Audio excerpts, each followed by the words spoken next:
Assalamualaikum warahmatullahi wabarakatuh. Yang ni lah pokok letup kelambu. Kita tengok dekat-dekat sikit. Yang ni muda lagi, dia tak besar lagi. Tapi yang ni lah letup kelambu. Tengok. Dia bentuk buah dia macam jantung. Macam jantung kita lah. Ni. Letup kelambu ni. Oh, banyak khasiat. Siapa yang jantung tersumbat,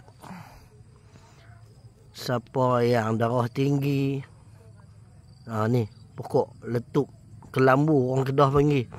Kalau bahasa surat dia pokok ciplukan. Kalau tengok dalam YouTube nama dia ciplukan. Darah tinggi saya dulu 170. Sekarang saya duk makan ni sehari segelas, rebus. Balik rebus daripada pucuk sampai akar semua sekali. Sebelum nak rebus tu jemuk lah 3 hari bagi kering dulu. Ni pokok letup kelambu. Amalkan sehari segelas. Letup kelambu. Kalau bahasa dalam surat tu dia tulis ciplukan. Rebus daripada akar buah dia sampai ke pucuk. Tapi jangan rebus masa lepas cabut. Jemuk dulu bagi kering. 3 hari ke 2 hari ke jemuk bagi kering. Lepas tu kita minum air dia. InsyaAllah terbukti. Saya dah darah tinggi dah turun jadi normal 120 sekarang ni. Tapi saya minum tiap-tiap hari lah. Bukan selang-selang, kena istiqamah. InsyaAllah. Mari kita cabut. Cabut balik rebus insyaAllah. Okey, tuan-tuan boleh cuba. Tak kena duit pun. Tengok tumbuh tentang mana, cabut balik rebus. Okey, selamat mencuba. Assalamualaikum warahmatullahi. Tuan-tuan tengok, ni Amin dah cabut dah. Cabut ni jangan terus rebus. Cabut jemuk lu bagi kering 2-3 hari, jemuk bagi kering betul-betul lu baru rebus. InsyaAllah. Cabut daripada akar, buah sampai pucuk. Semua sekali, rebus semua sekali. Okey, insyaAllah. Selamat mencuba.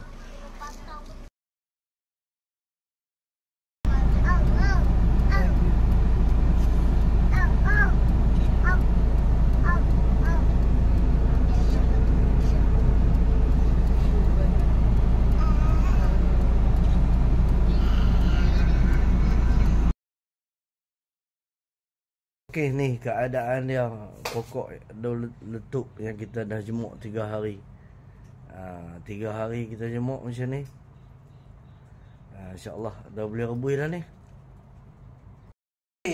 Dah kita jemuk 3 hari dah kering dah, kita basuh lah dulu. Nak rebus. Ni buang ni. Buang akak-akak ni. Pasiak-pasiak ni semua buang. Basuh bagi cuci. Basuh bagi cuci, selawat. Allahumma salli ala sayyidina Muhammad.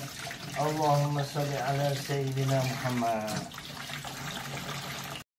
Dah kita basuh siap, kita masukkan dalam payuk. Kita masukkan air sehingga agak-agak lah, sehingga hapus pokok daun letup tu. Masukkan air. Masukkan air. Allahumma salli ala sayyidina Muhammad. Allahumma salli ala sayyidina Muhammad. Allahumma salli ala sayyidina Muhammad. Dan kita panaskan. Kita panaskan sehingga mendidih. Okey, tengok. Selepas 10 minit dia akan mendidih. Ni kira dah siap dah ni. Okey, matikan api.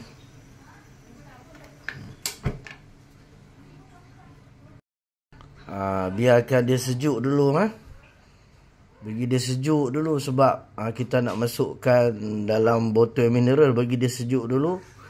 Isi dalam botol mineral, simpan dalam peti ais.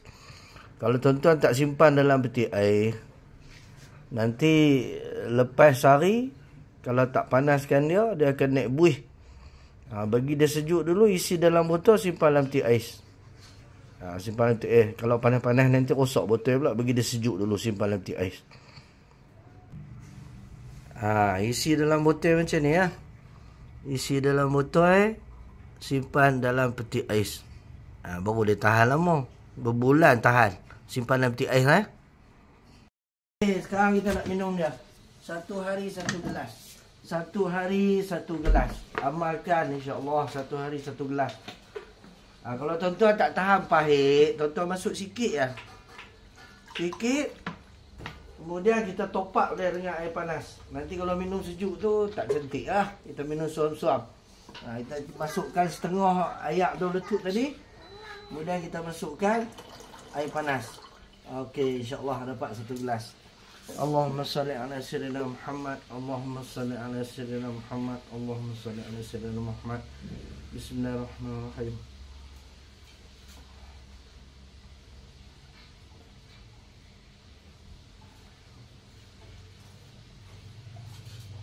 Alhamdulillah. Okey, insya-Allah satu hari satu gelas. Minumlah masa bila pun. Pagi ke, tengah hari ke, malam ke, minum je. Sehari segelas kena istiqamah. Untuk rawatan jantung tersumbat, darah tinggi, kecil manis. InsyaAllah tuan-tuan boleh cuba. Begitu caranya. Okey, selamat mencuba. InsyaAllah resepi daripada Tok Guru, Tok Guru kita yang lama-lama dulu. Okey, Assalamualaikum warahmatullahi wabarakatuh.